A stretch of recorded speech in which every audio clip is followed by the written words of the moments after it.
We thought it was impossible for an old barren couple like us to have a son who would bless all nations. But we did. His name is Isaac. I lost family, fortune, and health. I thought it was impossible to live after such tragedy, but God restored everything twofold. When we came to the Red Sea, the Egyptian army on our heels, we thought it was impossible to escape, but God parted the water. After lies, adultery, murder, I would have thought it impossible that God would call me a man after his own heart, but that's exactly what he called me. I was a prostitute. I thought it was impossible to be spared when the wall of Jericho came down, much less to be an ancestor of Jesus. But God extended his mercy to me. Rather than kill me, my jealous brothers sold me into slavery. When my master's wife accused me wrongly, I went to prison. I thought it was impossible to ever be free, but God was with me. I thought it was impossible for me, a virgin, to bear a son, but I did. His name is Jesus. I was carrying my only son out of the city to be buried. To ever see him alive again was impossible. But Jesus appeared. He spoke, and my son opened his eyes. We only had 5 loaves and 2 fish. How were we supposed to feed 5,000 people?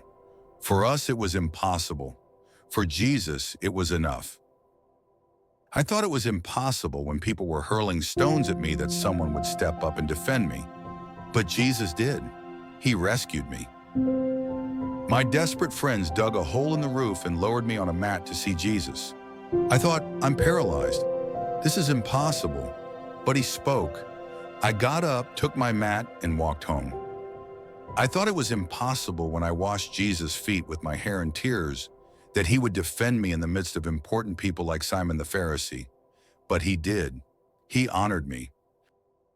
I thought it was impossible to ever be whole, to be seen in public without being shunned. Then I thought, maybe if I can just touch the hem of his garment. I thought it was impossible for Jesus to bring my dead brother back to life, but he spoke and Lazarus got up, like he'd been dreaming. I thought it was impossible that Jesus was alive until he showed me the scars in his hands. We all thought it was impossible to go to the tomb that morning and find it empty and Jesus alive, but it was empty and he is alive.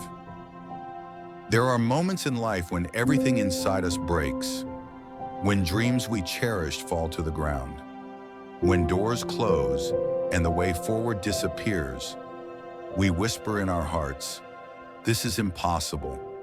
We stand at the edge of our own strength, tired, weary, wondering if even God can see us. Our prayers feel like they echo into silence. Our hands are empty. Our hope is fading. But in those moments, something begins to happen.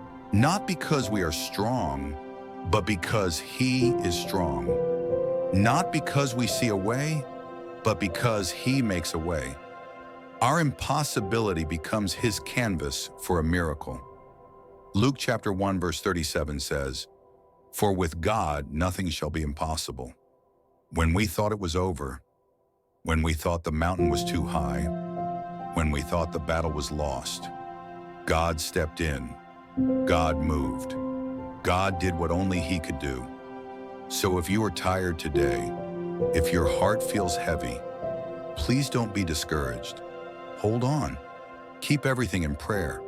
Lay your fears, your dreams, your impossibilities at his feet, because with God, everything, absolutely everything is possible.